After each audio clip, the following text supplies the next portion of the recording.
mararka qaarkood waxaa ka fiicnaanayso garoob gabdhaha xunxun, taasna waxay u noqonaysaa wanaaga ay wadato garoobta akhlaaqda leh. dadka qaarkii waxaa ka dhaadhacsan naag garoob inay xun tahay, waxay dhahayaan garoob wixii loo soo furay ayay qabtaa. sidaas awgeed rag badan kama helaan garoob. waxaad ogaataa inay jirto garoob 1000 jeer ka fiican gabar.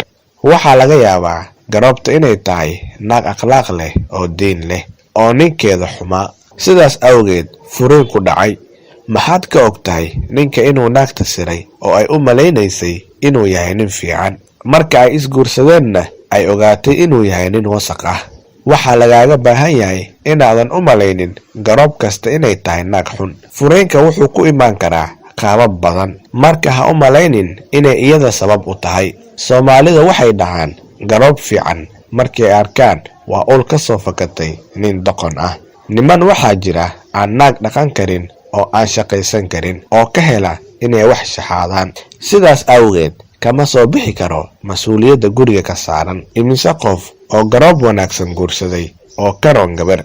marka waxaa lagaa rabaa inaad noqoto qof caqli leh oo aan laga hagin maskaxda dadka kale. waa inaad ka jawaabi kartaa su-aasha ah yaa fiican gabar iyo garoob. raaxada guurka kuma xirna gabar iyo garoob ee waxay ku xiran tahay haweeney ku jecel oo jecel dhab ah aad ka heli karto. markaas ayaad helaysaa raaxada aad ka rabto. sidoo kale dumarka xishoodka badan ayaa la dhahaa waa kuwa ugu qiimaha badan. dadka baa waxay dhahaan garoob ma xishooto maxaa yeelay nin ayay hor u soo aragtay. taasi markaan eegno gabdhaha samankan shukaansiga waxba lama aha.